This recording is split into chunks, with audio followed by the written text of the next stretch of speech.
Yang hormati Bapak Ketua, Bapak Kabak, dan memandung para anggota DPRK Jadimu yang telah hadir di ruangan sidang K.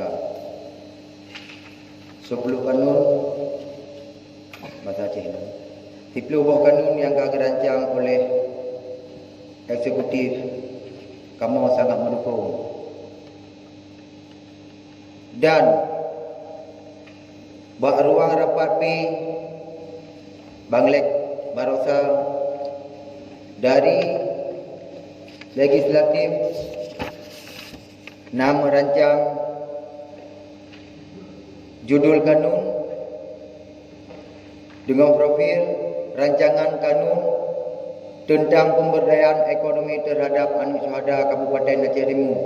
Masalah kelanjutan kanun anak syuhada. Baik nak sangkut kanun anak syuhada dengan BRA, karena BRA Katrib Munan Damai Aceh BRA kana. Jadi yang perlu kamu orangnya khusus nepegat kanun supaya pun aja ke anak syuhada yang. Jadi pak aku rasa kalau membaca-baca api hana yang untuk membuntur dengan aturan hukum. Dan pi ada nak membaca pi mesti membuntur dengan aturan hukum, gede yang Aceh. Gede yang nak hak keputusan Aceh. Nah istimewa di Aceh. Jadi hana salah kanunnya dia pelajari jeut.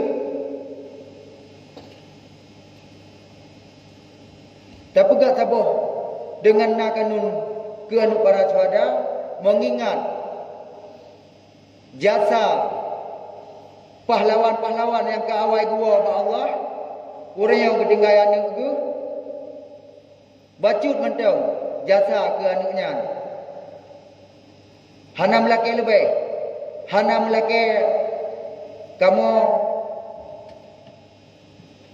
gaji pensiun bak buat yang mulia yang cuman anak syuhada yang mungkin anak syuhada nak anak yang kagak tinggal para pejuang-pejuang Aceh yang kawai gua ba Allah maka beuk mentang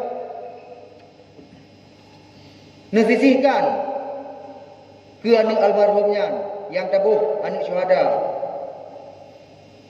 Semoga orang-orang ini berbuka pikiran dan bunuh terima aspirasi.